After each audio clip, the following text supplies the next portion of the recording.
들어갑니다. 예측이 됐었어요. 서사 마지막 부분에서 계절에 따라서 시간의 변화에 따라서 이 슬픔을 얘기할 것이다라는 걸 우리가 미리 예측을 했어요. 동풍이 건너 불어 동풍이 동쪽에서 바람이 슬쩍 불어와서 자, 이 동풍이라는 시어는요. 자주 등장을 하게 되는 시어면서 봄바람이라고 그냥 본능적으로 여러분들이 알아주세요. 그렇죠. 동풍 나오면 봄바람, 계절감이 나타난 시어임에 틀림이 없다. 요거 반드시 기억을 해주시기 바랍니다. 동풍, 봄바람. 또 봄바람이 살짝 불어와서 적셔를 헤쳐내니 쌓인 눈을 헤쳐내니 창밖이 심근 매화, 창밖에 심어놓은 매화 두세 가지 피었으라. 두세 개 가지가 피어났구나. 가뜩 냉담한데 가뜩이나 냉담 썰. 그 냉담 뭔지 알죠? 당신은 나한테 왜 이렇게 냉담한 거예요? 나는 당신을 좋아하는데 왜 이렇게 나한테 차갑게 대하는 거지요? 그 냉담이죠. 그렇지. 그 냉담인데 여기서는요. 가뜩 냉담한데 암양은 무사일고 그랬을 때 냉담할 수 있는 주체가 누굽니까? 그렇지. 여기서는 매화밖에 없어요. 혹은 아니면 시적화자 자신이죠. 그러니까 매화가 꽃이 여러 개가 피었는데 그 꽃이 아주 나한테 냉담한 태도를 대한다라고 얘기할 수도 있고 아니면 내가 세상에 냉담한데 라고 해석할 수도 있는데요. 그렇게 해석하면 다 어색합니다. 그래서 그냥 차갑다 정도로 생각하시면 될 것 같아요. 그러니까 워낙에 이별하고 나서 마음이 아프다 보니까 세상에 열의도 없어요. 봄날이 온다는 것에 대한 기쁨도 없어. 그래가지고 그냥 힘 빠져가지고 이러고 있는 거야. 그지? 그러니까 아무것도 열의도 없고 의욕도 없는 그런 상황인데 정도로 해석하거나 아니면 차가움 속에서 피어난 꽃이 이렇게 해석해도 상관이 없을 것 같아요. 무슨 말인지 알겠죠? 이걸 뭐 정확하게 해석을 해놓지는 않았습니다만 그냥 가끔씩 이게 무슨 뜻인지 궁금해하는 공부 열심히 해가지고 막 궁금증이 많은 학생들이 있거든요. 그런 학생들을 위해서 제가 설명을 해 드렸는데요. 그것이 선생님의 설명이 꼭 맞다라고 얘기를 할 수는 없습니다. 선생님도 여러 번 읽고 문맥을 살펴보고 연구하면서 가장 합리적인 어떤 해석을 끌어내는 거니까요. 어느 학자가 갑자기 나한테 옛날에 제 은사님이 나타나셔가지고 야 이 새끼야 너 애들 왜 그렇게 가르치니? 내가 널 그렇게 가르쳤어? 이거 그 뜻 아니야 임마? 이렇게 하실지도 모르겠습니다만 중요한 건 전체적인 흐름이에요. 그렇죠? 수능에서는 특히 각종 시험에서는 그 정확한 뜻을 알아내느냐 못 알아내느냐는 학자들이 할 일이고 여러분들은 전체적인 흐름을 통해서 내용 그 정서를 알아내는 게 중요하니까요. 자 잠깐 딴 얘기를 했습니다만 자 그래서 가뜩이나 분위기 썰렁한데 이렇게 그냥 해석을 해버립시다. 암향은 무사일고 그런 암향 뭐야? 은은히 풍겨 나오는 향기입니다. 그래서 이 암향하고요. 암향하고 그 다음에 매화하고는요 아주 절친한 친구 세트입니다. 마치 여기서 시적 화자하고 그 사랑하는 님하고 하나의 세트인 것처럼 이 둘은 세트예요. 어떻게 세트가 되냐면 매화 나오면 암향이야. 무슨 말인지 알겠지. 사과 냄새는 사과가 가지고 있는 것처럼 매화의 냄새는 암향입니다. 암향 이렇게 얘기하니까 꽉 이 새끼들 거 장난스러운 새끼들 암내 이러고 있는데 그거 아닙니다. 은은히 풍겨 나오는 향기입니다. 뭔지 알겠죠? 자 무슨 일인가? 황혼의 달이조차 벼맡에 비치시니 황혼의 달이 떠서 벽에 맡에 비치니 느끼란다 반기신다 님이신가 아니신가? 여기 굉장히 자주 나오는 녀석 나왔죠. 달 그렇죠. 하늘에 뜨는 달이든 별이든 무조건 하늘에 밝은 녀석은 누구를 상징한다 그랬어요? 님을 상징한다. 임을 상징한다라고 얘기를 했습니다. 그러니까 이 녀석은 임을 상징할 것이다. 그러니까 뒷구절이 어떻게 되어 있습니까? 벽에 맡에 달이 비치니까 느끼는 듯 반기신 듯 님이신가 아니신가가 나오게 되죠. 그러니까 이 부분에다가요 괄호를 뚫어놓고 기억해 놓는 거야. 빵뻥 뚫어놓고 그지? 기억에 들어갈 19절로 알맞은 것은 하면 앞뒤 문맥이잖아요. 항상 가로 밑줄 네모 박스 이거 항상 선생님이 강조하는 거 뭐예요? 앞뒤 문맥으로 풀어라. 문제풀이 강의에서 여러분들이 들어봤을 거예요. 자 뭡니까? 그러니까 앞뒤 문맥이니까 황혼의 달이조차 벼맡에 비치시는 달빛이 보이기 시작했다. 그렇다면 님 생각난다. 이게 자연스러운 연결이다라는 것을 여러분들이 기억을 반드시 해두시기 바랍니다. 그래서 이 부분 빵꾸뚫이 문제 가끔 출제됩니다. 모의고사 같은데 주의를 하시고요. 저 매화 꺾어내요. 저 매화를 꺾어내서 달로 갔다가 다시 매화로 돌아갔습니다. 매화 아름다운 매화를 꺾어내서 님 계신 데 보내오죠. 님이 계신 곳에 보내고 싶구나. 님이 너를 보고 어떻다 너기 싫고 어떻다고 생각을 하실까? 자 여기 보시면 어떻다고 여기 싫고 여기에 뭐가 있는 거예요? 의구심이 드러나고 있죠. 의구심 의문 형태란 말이야. 내가 이 꽃을 보내면 님이 좋아할까? 라고 하고 있다는 얘기는 보냈다는 거예요? 안 보냈다는 거예요? 그렇죠. 오저 본의 고저는요 의도만 있을 뿐 실제적으로 실천은 이 부분에서 분명히 하지 않았다는 거 여러분들이 주의를 해주시기 바랍니다. 그리고 내가 이 꽃을 보낸다면 나를 생각하는 것이 아니라 나를 떠올려서 오히려 나를 싫어하고 짜증날 수도 있다라는 생각까지 갈지도 모릅니다. 그래서 끝내는 보내지 못하는 결말로 나올 거라 이런 얘기예요. 그래서 여긴 뭐예요? 소극적인 화자가 등장하고 있다라고 여러분들이 정리를 해주시면 되겠어요. 자, 그러면 다시 한번 쭉 정리하면서 다시 한번 설명을 드리겠습니다. 자, 봄바람이 살짝 불어와서 쌓인 눈을 헤쳐내니 이제 창밖에 심어놓은 매화가 때를 만나 두세 가지가 아름답게 피어났구나. 썰렁한 분위기지만 그래도 은은한 향기를 풍기는 그 매화 대단하군. 또 황혼역 해가 질 무렵에는 달이 창문을 넘어 벽에 맡에 비치고 있으니 그 달을 볼 때마다 반갑고 느낌 자체가 님을 만나는 듯한 그런 기분이더라. 자, 저 창밖에 있는 매화를 꺾어서 님이 계신 곳에 보내고 싶은데 만약 내가 보낸다면 님이 그 매화, 너가 여기서 매화죠? 매화를 보고 어떻다고 생각하실까? 혹시 내 생각하시고 그리워하실까? 아니, 혹시 내 생각하시고 짜증은 내지 않으실까? 보낼 수가 없구나. 이렇게 되는 겁니다. 무슨 말인지 이해했죠? 자, 전체적인 스토리 정리를 잘 해주시고요. 자, 정리합시다. 봄입니다. 계절 배경. 매화를 님께 보내고 싶지만 그럴 수 없다를 통해서 여러분들이 반드시 뭘 생각해 줘야 된다? 소극적인 화자의 모습을 기억해달라 라는 거 잊지 마시고요. 이 부분에서 여러분들이 주의할 것은 계절감을 나타내는 시어 동풍, 그 다음에 핵심적인 소재는 뭡니까? 그렇죠. 마지막에 또 정리를 해드리겠습니다만 매화, 그 다음에 또 다른 핵심적인 소재 달이죠. 매화의 상징적 의미는 뭐가 되는 거예요? 그렇지. 화자 자신의 분신이 될 수 있어. 왜? 나 대신 이걸 보내면 나를 생각한다, 나를 떠오르게 한다. 그렇죠. 그렇게 되니까 또 뭐가 되는 거야? 매개체라고 보셔도 되죠. 무슨 매개체야? 님이 나를 떠오르게 하는 매개체. 그러니까 분신이니까 이건 뭐 같은 얘기라고 여러분들이 보시면 되겠고요. 그리고 뭐야? 님에 대한 그리움, 님에 대한 사랑이 담겨진 그런 사물임에도 틀림이 없죠. 자, 다른 뭐예요? 보조관념이 뭐가 됩니까? 님이 되는 것이죠. 자, 요렇게만 정리를 잘 해두시면 되고요. 그 다음에 마지막 부분에 소극적인 부분이 잘 드러났다는 거 정리를 꼭 해두시기 바랍니다. 자, 그 다음 부분 본사 2입니다. 꽃 띄고 새잎 나니 꽃이 지고, 그리고 봄꽃들이 지었겠죠. 새 잎이 나니 녹음이 깔렸는데 녹음 뭔지 알죠? 푸르름의 그늘이니까 녹음이 깔린다는 얘기는 녹음이 우거진다는 얘기는 나무들이 무성해진다라는 말을 의미합니다. 무성해지는 상황을 의미합니다. 그러니까 한 5월, 6월, 7월, 8월 이때쯤 녹음의 계절이라고 볼 수가 있겠지요. 자, 깔려 있는데 나위정막하고 나위가 뭡니까?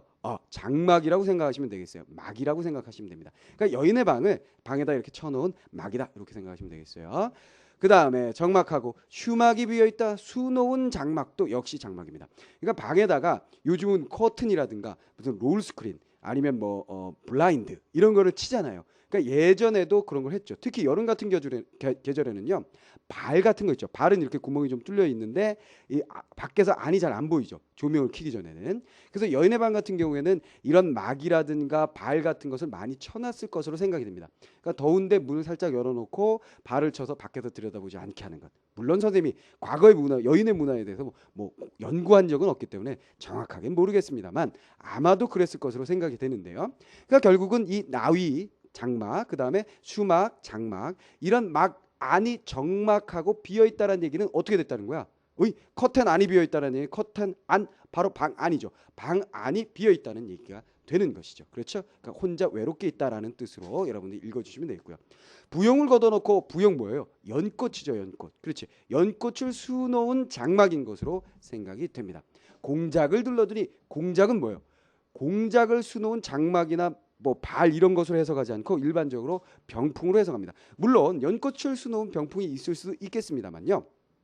자, 어쨌거나 만약에 그렇게 해석한다면 얘도 막이고 이것도 막이고, 그렇죠? 이것도 막이고 수놓은 막이고, 그 다음에 요것도 막이라고 생각을 한다면 헝겊천으로 되어 있는 것을 없애고 뭐 하는가? 공작 병풍을 둘러치게 되는 거죠. 물론 커튼이라든가 이런 장막들도 바람막이 역할을 합니다만 병풍은 이름 자체에서 우리가 느껴지는 게 뭐야? 그렇지, 바람 막는 역할. 그리고 커튼 장막이 막을 수 있는 바람의 양보다 훨씬 많아. 그렇다면 이렇게 생각할 수도 있다는 거예요. 더운 여름에 막을 걷고 병풍을 둘러치는 건 완전 쪄 죽겠다는 얘기다, 이렇게 해석할 수도 있다는 거죠. 그렇지. 왜? 괴로우니까. 무슨 말이겠습니까? 너무 괴로우니까 더울 때 이열치열, 이한치한, 혹은 괴로울 때는 내 몸을 혹사시켜 일을 더 열심히 해, 이런 의미가 담겨 있다라고도 볼 수 있는데 아닐 수도 있는 거예요. 그냥 선생님의 생각입니다. 그렇게 한번 생각을 해봤고요. 왜 그러냐면 앞에서 우리가 동동이라는 작품 공부했잖아요. 동동에도 보면 추운 11월 달에 추운데 여자가 누워 있잖아. 저 여자 왜 저래? 저 미친 거 아니야? 근데 왜 그러는 거였어요? 이별의 상황이 너무나 슬퍼서 추울 때 더 춥게 만들잖아요. 그거하고 연관시켜서 선생님이 한번 그런 해석을 시도해 봤는데요. 뭐 의미가 나름대로 없지 않고 있다라고 생각을 해서 설명을 드렸습니다. 자, 꼭 그렇게 생각해야 되는 것은 아니고요. 자, 그다음에 가뜩 씨름한데, 가뜩이나 씨름이 많은데 날은 어떻게 길었던 거, 날은 왜 이렇게 기냐? 낮이 길죠. 여름이니까 낮이 길 수밖에 없죠. 원앙금 버여놓고 원앙 비단, 원앙을 수놓은 비단인 것 같아요. 베어놓고 잘라놓고 오색션 풀 테네요. 오색으로 된 실을 풀어내서 금자에 견화해서 금자로 잘 재서 재단을 하는 거였죠. 님의 옷을 지어내는, 아하, 옷을 만들고 있었어요. 슈품은 가니와 그 솜씨는 물론이거니와 제도도 가자시고, 제도도 갖춰졌구나. 그 격식도 갖춰졌구나. 그러니까 원래 이 여인이 옷 만들길 잘하는 여인이군요. 산호수 지게 위해 산호수 뭔지 알죠? 산호, 바닷속에 이렇게 스쿠버 다이빙에 딱 들어가면 있는 산호수. 이건 옛날에 그 임금에게 진상할 정도의 귀중한 물건, 보물과 같은 물건이었습니다. 그러니까 산호수로 만든 지게라고 한다면 이건 보통 사람이 사용할 수 없고 실제적으로 아마도 없는 거겠죠. 미화한 표현이겠고요. 위에다가 백옥함에 담아두고, 백옥함도 이 사람이 있겠습니까? 사실은 백옥으로 만든 함에다 담아두고 님에게 보내오려, 님께 보내겠다고 님 계신데 바라보니, 님 계신 쪽을 바라다보니 산인가 구름인가 뭐도 멀시고, 산인가 구름인가 멀기도 멀구나. 자, 뭐예요? 산으로 가서 저쪽을 바라보니까 잘 안 보이더라, 이런 얘기겠죠. 천리 말리 길에 뉘라서 찾아갈 거, 천리나 말리나 먼 길을 뉘가 찾아갈 거, 니거든 열어두고 날인가 반기실까, 있다면 열어두고 나인가 반겨 주실 것이냐, 이런 얘기가 되겠습니다. 무슨 말 알겠죠? 자, 그럼 전체적인 스토리 정리하고 부분 들어가겠습니다. 꽃이 지고 새잎이 나는 녹음이 우거진 여름이 되었으니 여러 장막 한측 내 방 안에 나 혼자 외롭게 있다. 나는 부용 혹은 부용 장막, 부용막을 걷고 병풍을 둘러쳐 놓고 그 안에 들어가서 시름이 많은데 낮이 기니 별로 할 일도 없고 해서 원앙을 수놓은 비단을 자르고 오색의 아름다운 실을 풀어내고 금자로 옷감을 재단하여 님의 옷을 만들어내었다. 놓고 보니 그 솜씨는 옛날과 같고 그 격식도 잘 갖춰진 옛 그대로구나. 이 잘 만들어진 옷을 산호로 만든 지게 위에다가 백옥함에 담아서 떡 얹어 두고서 님에게 보내려고 님 계신 쪽을 바라다 봤으나 산인가 구름인지 가득하여서 볼 수가 없구나. 그렇다면 결국 뭐가 되는 거예요? 여기서 산과 구름이라는 건 뭐야? 장애물, 장애 요소가 되는 것으로 보시면 되겠죠. 만약에 외적으로 접근해서 이게 정철과 임금 사이의 관계라고 본다면 이 장애 요소를 뭐로 볼 수 있는 거예요? 간신배로 볼 수가 있겠죠. 그 다음에 천리말리길에 누가 또 찾아갈 수 있겠느냐? 그렇죠. 누가 심부름해 줄 수 있겠어? 이런 얘기죠. 있다면 열어두고, 누가 열어두고 주체 누굽니까? 님께서. 내 님이 이거 떡 열고서 이 옷은, 이 아름다운 옷은 누가 보냈느냐? 정순이가요. 정철이 남자니까 정순이라고 바꿔봅시다. 철순이라고 할까? 철순이 남자가 더 많구나. 정순이가요. 아니, 재수없다, 버려라. 이러실지도 모르겠구나, 이런 얘기를 보시면 되겠습니다. 그렇죠. 있다면 누군가 이걸 그 먼 길을 전해줄 수 있다면 님께서 이 옷을 보시고 반가워하실 것인가까지 갔습니다. 자, 그리고 여기 또 참고적으로 부분적인 얘기, 천리말리길이라는 건 뭐예요? 측정의 단위죠. 깊이, 넓이, 높이 이런 것들 나오면 뭐 생각하시라고 얘기했었어요? 그렇죠. 정서적인 거리입니다. 정서적인 거리감이다라는 거 생각을 해주셔야 되겠어요. 실제로 님과 나 사이의 거리를 재가지고 천리인지 말리인지 잰 거 아니지. 또 천리 말리 차이가 많잖아. 근데 천리 말리라고 얘기한 것을 봐서 님과의 거리감을 굉장히 멀게 느끼고 있는 그런 표현이라고 여러분들이 생각하시면 되겠습니다. 그래서 실제적인 이거 반대의 개념으로 쓰는 말은 뭐예요? 물리적인 거리란 말 쓰죠. 물리적인 거리가 아니라 정서적인 거리감이다라는 거 여러분들이 체크를 해 두시면 됩니다. 알겠죠? 자, 여기까지 정리해 봅시다. 자, 여름날, 긴 여름날에 임을 위한 옷을 만들지만 전해드릴 수가 없다. 그렇다면 여기 적극이에요, 소극이에요? 그렇지. 옷을 만들어서 전해드릴 수 없다라고 약한 모습 소극이죠. 항상 적극과 소극의 차이는 뭐라고 했습니까? 노력을 하느냐 안 하느냐, 노력의 여부라고 여러분들에게 누차 얘기를 했는데요. 얘는 아무것도 안 하잖아요. 했잖아요. 옷 만들었잖아요. 만들면 뭡니까? 전해드리질 않았는데. 그렇죠? 자, 본사 3으로 들어갑니다. 자, 하룻밤 서리김에 하룻밤 서리가 내리고 난 후에 기러기 우려낼 때 기러기가 울면서 널 이건 또 났네. 울면서 갈 때에 위루에 혼자 앉아 위루에 혼자 올라. 자, 여기서 위루에 혼자 오른 자는 누구겠습니까? 시적하자 자신이겠죠. 그렇다면 위루라는 공간은 누구의 공간이겠어요? 그렇지. 요거 화자의 공간이 되겠습니다. 화자의 공간.